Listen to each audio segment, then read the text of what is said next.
బీజేపీకి బీఆర్ఎస్ ను విలీనం చేసుకునే సిచ్యువేషన్ లేదన్నారు మహేశ్వర్ రెడ్డి. తమ పార్టీ ఒంటరిగా తెలంగాణలో అధికారంలోకి రాబోతోందని ధీమా వ్యక్తం చేశారు. బీఆర్ఎస్ లో తనను పూర్తిగా విస్మరిస్తున్నారని కవిత ఆవేదన వ్యక్తం చేస్తున్నారని చెప్పారు.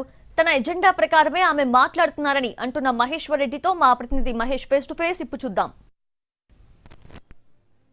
బీఆర్ఎస్ లో కేసీఆర్ కుటుంబంలో జరుగుతున్నటువంటి పరిణామాలపైన మొదటి నుండి బీజేపీ నేత మహేశ్వర్ రెడ్డి స్పందిస్తూ వస్తున్నారు. వాళ్ళ కుటుంబంలో జరుగుతున్నటువంటి పరిణామాలపైన ఆయన మాట్లాడుతూ వస్తున్నారు. సో తాజాగా కవిత మరొకసారి కామెంట్ చేసినటువంటి పరిస్థితి. దీనిపైన మహేశ్వర్ రెడ్డి ఏమంటున్నారు, ఆయన కవిత యొక్క భవిష్యత్ కార్యాచరణ ఏ విధంగా ఉండబోతుంది ఆయన మాటలు తెలుసుకున్నట్టు ప్రయత్నం చేద్దాం. టీఆర్ఎస్ పార్టీ పూర్తిగా పతనమయ్యే దిశగా వెళ్తున్న సంగతి, కుటుంబ కలహాలు జోరుగా సాగుతున్న సంగతి నేను మాత్రము గతంలో చెప్పడం జరిగింది. ఈరోజు కూడా నేను అదే చెప్తా ఉన్నాను. ఒకవైపు ఆస్తుల పంపకంలో కానీ లేకుంటే పదవుల పంపకంలో కానీ కవిత తనకు జరిగిన అన్యాయాన్ని మాత్రమే ప్రశ్నిస్తూ ఆ లేఖలో సంధించిన అంశాలు మనకు అర్థమవుతూ ఉన్నాయి.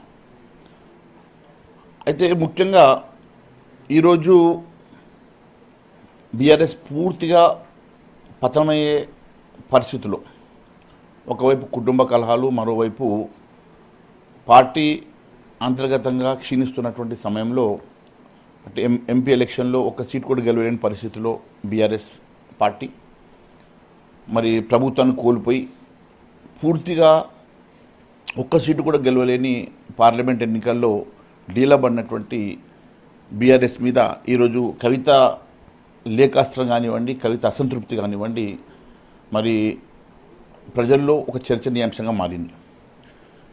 ఈ అంశం గతంలో కవిత రాసినటువంటి లేఖ అంశాన్ని కానీ కవిత అసంతృప్తిగా ఉన్న అంశాన్ని మాత్రమే నేను తెలియజేశాను. మరి వారం 10 రోజుల్లో ఈ లేఖ బయటకు వస్తున్న సంగతి మాత్రమే చెప్పాను. మరి అనుకున్నట్టుగానే లేఖ బయటకు వచ్చింది. మరి దాంట్లో ఉన్నటువంటి అంశాలు కూడా నేను గతంలో చెప్పాను. దాని మాదిరిగానే అంశంలో లేఖలో చాలా క్లుప్తంగా రాసినటువంటి సంగతి నేను చెప్పాను. మరి ఈరోజు ట్రబుల్ షూటర్ అని చెప్పుకునేటువంటి కేసీఆర్ గారు ఈరోజు ఆయనే ట్రబుల్లో పడ్డాడు. ఒకవైపు కూతుర్ని, ఒకవైపు కొడుకుని, మరోవైపు అల్లుడిని సంధానించలేక 4 స్తంభాలాటగా మారినటువంటి పరిస్థితి. క్యాడర్లో కూడా ఈరోజు మరి పూర్తిగా సందిగ్ధంలో మరి పార్టీ పరిస్థితి ప్రశ్నార్థకంగా మారడంతో ప్రజలంతా కూడా ఈరోజు టీఆర్ఎస్ పైన